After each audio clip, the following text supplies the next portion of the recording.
तो नमस्कार, क्या हाल बा भाई लोग। आजकल देखा था नहीं कि यूट्यूब पर बहुत ही ज़्यादा बवाल होता खेसारी भैया और पवन भैया के लेके कि खेसारी भैया चोर हमन तो पवन भैया चोर हमन। गाना एगो आइल बा, ए बबुआ के खुश करके जइबे ना तो आराम में दोबारा फिर जइबे ना आइबे ना, ऐसे कुछ करके। तो पहले रहुआ ये खेसारी भैया के गाना सुनी।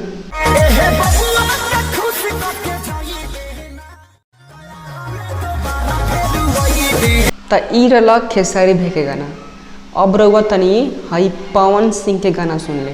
बुआ के खुश करके जाइबू ना में दोबारा फेरू। अब बात यहाँ आके फसल बा कि कितना जना हमार भाई साहब कहत रहन कि साला खेसरिया हमारा गाना चोरे लेवा पवन भैया के।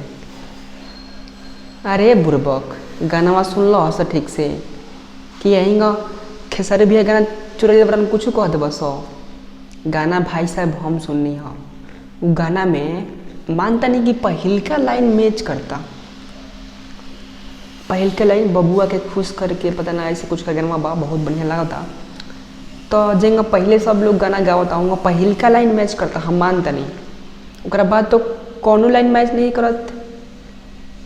हाँ, कितना जना के कहना में ई बा कि खेसारी भैया के गाना पहले रिलीज भइल बा तो साला पवनवा चोरैले बा गानावा।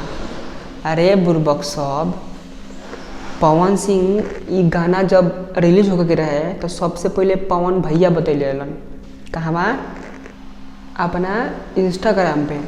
ओकरा 1.5 घंटा के बाद हमार खेसारी भैया बतैलन कि गाना इंस्टाग्राम पे बतैलन कि हाँ गाना हम रिलीज करें। अब कितना लोग कहता कि साला खेसारी भैया के गाना कल शामे के रिलीज हो गए, आ कितना लोग कहता कि पवन भैया के गाना ओकरा 1 दिन बाद सुबह रिलीज भइल। तो ऐसा कोनो बात नहीं है बुड़बक। जे गाना पहले गाई जेकर गाना पहले अच्छा से मिक्सिंग हो जाई का करी, लेके गाना के अच्छा डाले का है कि बताओ फिर कि देखो रिकॉर्डिंग हो गई बा, हाई हम गाना है देबा हम है देंगे छोड़म। अरे बुड़बक, कितना टाइम बा, रिकॉर्डिंग भइल मिक्सिंग भइल सब काम खत्म भइल, अपलोड हो गई। अब पहले भइल तो मतलब पवन सिंह चोर हो गइलन, अब बाद में भइल तो खेसारी चोर हो गइलन। भेजा बा कि ना, बहुत सुनता नहीं। जहिया सटक गइल खत्म, काम खत्म। बाबू सुधर जालो। देखा था नहीं मार यूट्यूब पर पोस्टर लगाओ तरह से साला थंबनेल खेसरिया चोर है। तो देखा था नहीं कि और के पवनवा चोर है। अबे हद है यार, चोर कोई नहीं है।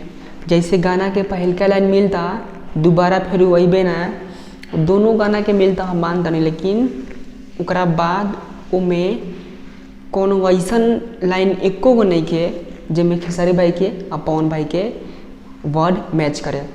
हम पूरा बता देवे कि चाहते नहीं कि दोनों गाना हमार 2 गो खूबसूरत राइटर लिखले बालो। तो यही से ज़्यादा बकचोदी ना बुझाई। सुनने के बाद सुना, विवाद मत खड़ा कर लो कि खेसारी भैया गाना सुना लो। लास्ट में बीचों में का बोले बरन बबुआन और हैरान के आधा आधा बारू ना बुझाइल। लो सुना गाना भाई सुना बुझाई। विश्वास भइल कि अभी खोपड़ी में जगह नहीं के ढुका दी। हम कह ढुका दी। सुधर जालो बाबू, सुधर जालो, ना तो जब हम बिगड़ जाम नू बड़ी मुश्किल हो जाई। ऐसे चोर केहू नहीं के, ना पवन भैया ना खेसारी भैया। अपन अपन गाना गइले वालो रिलीज भइल बा, जेकर जेंगा टाइम से भइल बा अपलोड कैले वालो यूट्यूब पर। जितना बड़ा सुनो छोटका यूट्यूबर अपना यूट्यूब के बढ़ावे खातिर थंबनेल कुछ बना के कौनों के बुराई करके कौनों के कुछ लिख के जाने लग सके साला हम अपन ग्रो कर लें यूट्यूब के। अबे बुरबक, लोगवा चुतिया बाका कि तू सर कुछ लिख देब वहाँ पोस्ट कर देव तरह के लोग देखी गरिया के बढ़ दिया। अरे बाबू सुधर जो। तो नमस्कार, आप देख रहे हैं एवन ब्लॉग अनिकेत यूट्यूब चैनल। तो अगर आप लोग मेरे इस चैनल पर नए हैं तो प्लीज़ सब्सक्राइब कर लीजिए, लाइक कर दीजिए, कमेंट कर दीजिए। अगर वीडियो को अच्छा लगा हो तो प्लीज़ वीडियो को देखते हुए कमेंट कीजिए कि हाँ ये गाना कोई नहीं चोरी किया है, नहीं हमारे खेसारी भैया और नहीं हमारे पवन भैया। ये दोनों गाना 2 राइटर ने लिखा है और बहुत ही बढ़िया लिखा है। गाना का स्टार्टिंग लाइन मैच कर रहा है, जिसका मेन जो का बोलते हैं मुखरा होता है वो मैच कर रहा है, वो तो मैक्सिमम बहुत गाना का मैच करता है, तो कोई बड़ी बात नहीं है, इतना मैच करेगा। बाकी बीच में कहीं नहीं मिल रहा है, तो ये गाना 2 गाना है। एह बबुआ के खुश कके जइबे ना तो छापरा में दोबारा फेरू अइबे ना, बुझाइल।